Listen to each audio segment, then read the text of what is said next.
Pipe సెట్టింగ్లు అయితే ఉంటాయి కదా, మొత్తం అల్యూమినియంలో అయితే ఉంటాయండి. ఆ పైప్ అయితే ఒకటి ఇరిగిపోయింది సైడ్ ఉంటుంది, అక్కడ నుంచి ఇది మొత్తం తప్పించడమే పెద్ద పని ఇక్కడ మొత్తం అయిపోయింది. మరి దీనికి ఎంసీలో లేకపోతే ఎరాల్డైటో ఏదో ఒకటి వేసి బిగించేయచ్చు అని చెప్పి. అది ఏం కారు, మీరు ఏం మాట్లాడుతున్నారు సార్? ఇక్కడ యారో మార్క్ చేసింది చూసారు, పెడితే లాగండి. ఈ పైప్ పట్టుకుంటే తెలిసిపోద్ది ఇది cooling. Hi friends, welcome to నీలార్స్ automobile. ఈ రోజు అయితే మనం చాలా ఇంపార్టెంట్ విషయం మాట్లాడదాం. అదేంటనేసి అంటే, నేను మా ఊరు నుంచి వస్తుంటే కుక్కలు రెండు వచ్చేసి, ఒక కుక్క అయితే కారు కిందకి దూరిపోయింది అనమాట. దూరిపోయి వెనక్కి వెళ్ళిపోయింది, పరిగెట్టి పారిపోయింది. కానీ విషయం ఏం జరిగిందంటే, అల్యూమినియం పైపులు అయితే యూజ్ చేస్తారు కదా, అంటే ఇప్పుడు ఏసీ ఏదైతే గ్యాస్ సప్లై అవ్వాలో ఈ పైప్ అయితే అల్యూమినియం యూజ్ చేశారండి. ఆ పైప్ అయితే పగిలిపోయి మొత్తం ఏసీ అంతా కూడా, అంటే ఏసీ గ్యాస్ ఏదైతే ఉంటుందో అంతా కూడా బయటకు అయితే వచ్చిందనమాట. సో ఇప్పుడు దాన్ని ఏ విధంగా నేను రిపేర్ చేయించాను, ఎలా రీప్లేస్ చేయించాను, ఎంత ఖర్చు అయింది, ఏంటి సంగతి అనేది వీడియో మొత్తం చూస్తే మీకు అర్థమవుద్ది. ఇది మంచి ఇన్ఫర్మేషన్ అండి, ఖచ్చితంగా కారు ఉన్న ప్రతి ఒక్కరు కూడా తెలుసుకోవాల్సింది. ఎందుకంటే ఇటీవల కాలంలో నేను భోగాపురం టోల్ గేట్ దగ్గర అయితే, ఒకవేళ ఆయన ఈ వీడియో చూసుంటే, తమ్మునేలు చూసి ఈ వీడియో చూసుంటే ఆయనకైతే తెలుస్తుంది. టోల్ గేట్ దగ్గర అయితే ఒక బ్రీజా కారు కుక్కను గుద్దడం అయితే చూశాను. గుద్దిన వెంటనే మొత్తం తెల్లని ఫాగ్ లాగా అయితే వచ్చింది. ఇదేంటిది, కుక్కను గుద్దితే బ్లడ్ కదా రావాలి అని అంటే కుక్క సేఫ్గా వెనక్కి అయితే వెళ్ళిపోయింది. కాకపోతే ఈ ఏసీ గ్యాస్ ఏదైతే ఉంటుందో అదైతే కారు నుంచి బయటకు వచ్చింది. కాబట్టి వీడియోని అయితే చివరి వరకు ఇదనమాట మ్యాటర్. ఫ్రంట్ బంపర్ ఏదైతే ఉందో అది ఇరిగిపోయింది అనమాట. ఎక్కడెక్కడ మొత్తం ఇరిగిపోయింది. ఇది మొత్తం కూడా అల్లల్లా ఆడేసింది అనమాట. సో దీనివల్ల ఏం జరిగిందనేసి అంటే, ఏసీ గ్యాస్ ఏదైతే ఉంటుందో అది మొత్తం కూడా లీక్ అయిపోయిందండి. అది ఇరిగిపోయింది కానీ కుక్కకి ఏం అవ్వలేదన్నమాట, పరిగెట్టి అయితే పారిపోయింది. సో కుక్క సేఫ్, కారు ఫ్లాప్. ఫ్రెండ్స్, విశాఖపట్నంలో గుణ అని చెప్పేసి కార్ ఏసీ రిపేర్ వర్క్స్ దగ్గరికి అయితే తీసుకొని వచ్చానండి కార్ని. So car AC mechanic works అని చెప్పేసి అయితే రాస్తుంది కదా బోర్డు. లాస్ట్లో అడ్రస్ అయితే చెప్తాను, కాంటాక్ట్ డీటెయిల్స్ కూడా ఇస్తాను. ఏది రిపేరు ఏంటి చేశారనేది వీడియో మొత్తం చూస్తే మీకు అర్థమవుతుందండి.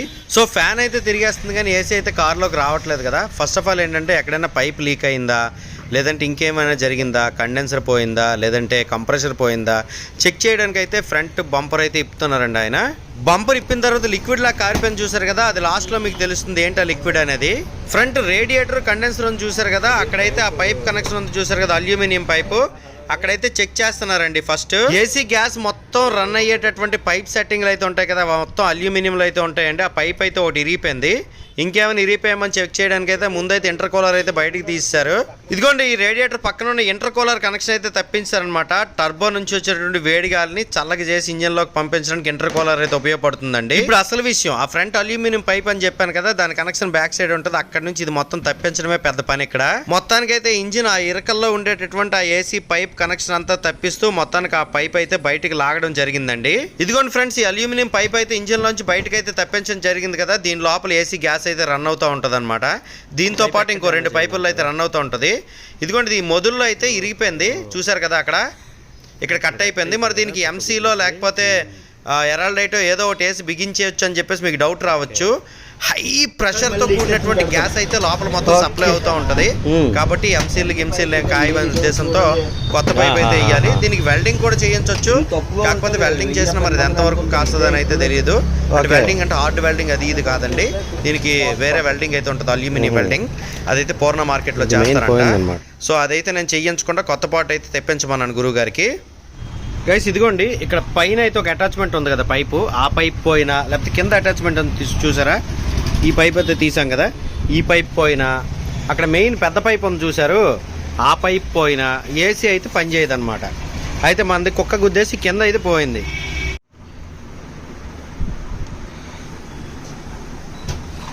ఏం చేస్తున్నారండి? అంటే ఇంత దానికి ఈ చిన్న ఐరన్ ఫ్రేమ్ ఇచ్చాడు కదా, అంత గట్టిగా ఉన్నా వస్తుంది. అది ఏం కారు, మీరు ఏం మాట్లాడుతున్నారు సార్? లోపలికి వెళ్ళిపోగలదు కొంచెం గట్టిగా. చూడండి, వంకాయ ఉంది కదా, ముందుకు లాగండి. కొత్త పైప్ అయితే ఒకటి కొని తీసుకొని వచ్చారండి. జస్ట్ ఒక 5 to 10 minutes అయితే కొని తీసుకొని వచ్చారు. స్విఫ్ట్ అంటే అలాగ ఉంటుంది మరి స్పేర్ పార్ట్ అవైలబిలిటీ. ఓకే, చూస్తున్నారు కదా ఫ్రెండ్స్, ఏ విధంగా రిపేర్ చేస్తున్నారో. కొత్త పైప్ అయితే తీసుకొని వచ్చారు. ఇది స్విఫ్ట్ కావడంతో వెంటనే ఆ పైప్ అయితే దొరికేసిందనమాట. సో మిగతా ఏమన్నా సరే కార్లకి ఇలా జరిగిందంటే దానికైతే వెల్డింగ్ అయితే చేయొచ్చు. అల్యూమినియంకి వెల్డింగ్ కూడా మనం చేసుకోవచ్చు అనమాట. అల్యూమినియం వెల్డింగ్ అయితే చేస్తారు. విశాఖపట్నం పూర్ణ మార్కెట్లో అయితే చేస్తారట. నేనైతే వెల్డింగ్ అయితే చేయించట్లేదు, కొత్త పాటు దొరుకుతుంది కదా అని చెప్పేసి అయితే వేయించాను. గురుగారు, అది ఎంత అయిందండి ఆ పైపు? 1200. ఓకే, ఆ పైప్ అయితే 1200 అయ్యిందండి. సో అదైతే వేస్తున్నారనమాట, తక్కువ రేట్లోనే దొరికి. ఇదిగోండి తీసుకొచ్చినటువంటి కొత్త పైప్ అయితే కార్ లోన్కి అయితే ఎక్కించేస్తున్నాను అనమాట. కార్ లోన్కి అని ఎందుకు చెప్తానంటే ఈ పైపు వంకలు తిరిగి అటు తిరిగి ఇటు తిరిగి ఎక్కడ సెటిల్ అవ్వాలో అక్కడ సెటిల్ అయ్యేటట్లయితే ఇదైతే తీసుకొని రావాలి. ఆ విధంగా లోపలికైతే ఫిక్స్ చేస్తారు. అతను ప్రొఫెషనల్ కాబట్టి నీట్గా ఫిక్స్ చేసేస్తున్నారండి. ఇక్కడ పక్కన ఇంటర్కూలర్ అనేది ఎందుకు తీశారండి అంటే ఇదిగోండి ఈ పైప్ అయితే వెనక్కి వెళ్ళాలి కదా, అందుకని తీశారు. ఇక్కడ యారో మార్క్ చేస్తుంది చూసారు, అక్కడికైతే కనెక్షన్ అనమాట లోపలికి ఏసీ రావాలంటే. ఒక 2 పైపులు ఉన్నాయి, ఆ 2 పైపులు కూడా ఏసీకి సంబంధించినవే. ఈ బయట కనెక్షన్ అయితే రేడియేటర్ దగ్గర ఫిక్స్ చేసేస్తున్నారండి, చూసారు కదా. ఆ పైప్ పెట్టేసి నట్టు బిగించేస్తారు అంతే. కుక్కొచ్చి ఇందులోని గుద్దింది, ఈ గుద్దడం ఇది వెళ్ళి దీనికి తగిలిసినట్టుంది. ఇప్పుడైతే ఏసీకి సంబంధించి ఏ పైపులు ఓపెన్ చేస్తారు అన్నీ కూడా బిగించేస్తున్నారండి. ఇది మీటర్, ఇది ఏసీ తాకి మీటర్. ఓకే, ఇప్పుడు ప్రజలు ఎక్కిస్తాను 250 వరకు ఎక్కిస్తాను.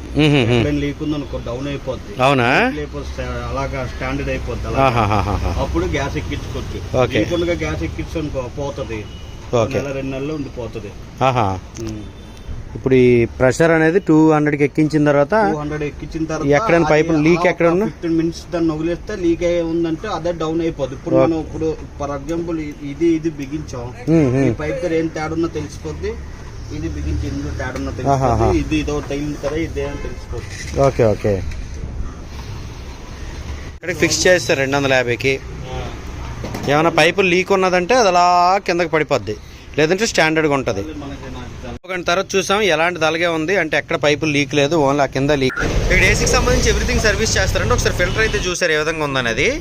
ఓకే, మొత్తానికి పైపుల కనెక్షన్ అంతా కూడా సూపర్బ్ అయితే ఉందండి. ఇంటర్కూలర్ అయితే ఎక్కించేస్తున్నారంట. ఎక్కించేసి ఇప్పుడు ఏసీ గ్యాస్ అయితే ఫిల్ చేస్తారు. గైస్ వీడియో స్టార్టింగ్లో చెప్పాను కదా, అక్కడ ఆయిల్ కారిపోయింది, అది ఏ ఆయిల్ అని చెప్పేసి ఆ పైపుల్లో ఉండేటటువంటి ఏసీ కంప్రెసర్ ఆయిల్ అనమాట. సో ఆ ఏసీ కంప్రెసర్ ఆయిల్ అనేది కారిపోయింది, మరలా అయితే రీఫిల్ చేస్తున్నారు. అది చూడండి, ఒక పైప్ అయితే ఇందులో పెడతారు, కార్ స్టార్ట్ చేసి మొత్తం లాగేస్తుంది, పెడితే లాగేస్తుంది అనమాట. Okay okay. ఈ పైప్ అనేది ఆ ఏసీ కంప్రెసర్కి అయితే కనెక్ట్ అయి ఉంటుంది. అది మిషన్ కనెక్ట్ చేశారు కదా ఏసీ కంప్రెసర్కి. మన కార్లో కొంచెం కూడా గ్యాస్ లేకుండా పూర్తిగా బయటకు వచ్చింది. ఇప్పుడు మళ్ళీ ఫుల్గా గ్యాస్ పట్టిస్తున్నారు.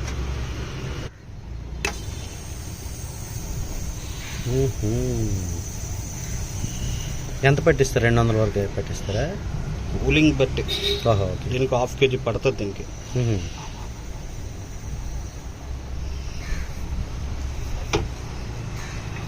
ఇదిగోండి గైస్, మొత్తానికి అయితే 1/2 kg గ్యాస్ పడుతుందంట మన కార్కి. గ్యాస్ అయితే ఫిల్ చేస్తున్నారు. ఇక్కడ కార్ లోపల కూలింగ్ కాయిల్ అనేది ఉంటుంది కదండి, అది ఎప్పుడైనా క్లీన్ చేయాల్సి ఉంటుందా లేకపోతే ఏంటండి గురుగారు? క్లీన్ చేయాలి, దానికి డస్ట్ కింద ఫిల్టర్ వేస్తాడు. ఫిల్టర్ లేకపోతే దానికి డైరెక్ట్. Okay okay. ఎప్పుడైనా ఏసీ తక్కువ వస్తుందని మీ దగ్గర తెస్తే అది క్లీన్ చేస్తారా మీరు? క్లీన్ చేయడానికి 1 డే పడుతుంది. 1 డే కార్ వదిలేయాలి. Okay okay. డాష్ బోర్డ్ ఇప్పాలన్నమాట cooling coil.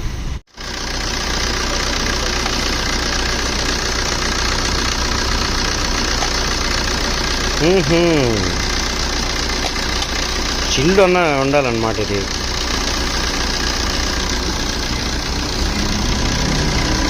Guys car AC on చేసిన తర్వాత ఇది బాగా చిల్డ్ ఉండాలి.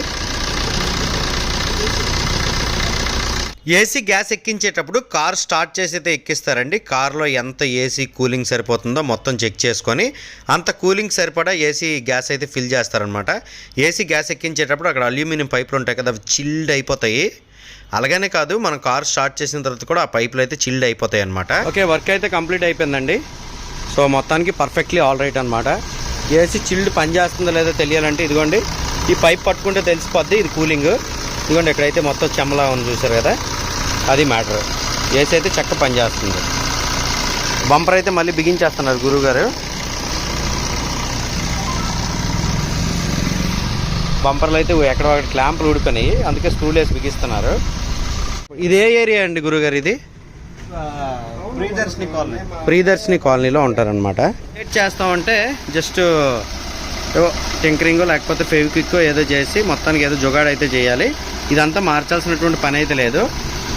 గైస్ మనకు వచ్చిన కంప్లైంట్ బట్టి ప్రైస్ అయితే అవుతుందండి. నాకైతే 3500 అయింది. సో మీ కార్కి వచ్చిన కంప్లైంట్ బట్టి అయితే ప్రైస్ డిపెండ్ అయి ఉంటుంది.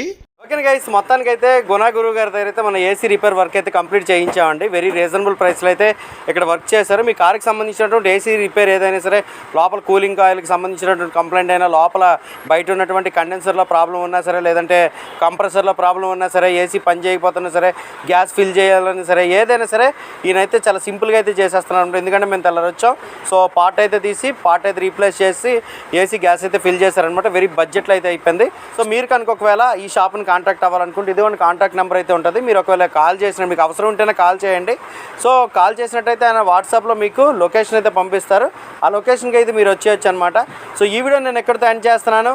ఈ వీడియో మీకు ఇన్ఫర్మేటివ్ అనిపిస్తే లైక్ చేసి మీ ఫ్రెండ్స్తో షేర్ చేయండి. నీలు ఆర్ట్స్ ఆటోమొబైల్ యూట్యూబ్ ఛానల్ అయితే సబ్స్క్రైబ్ చేసుకోండి. అందరూ నమస్కారం, థ్యాంక్ యూ.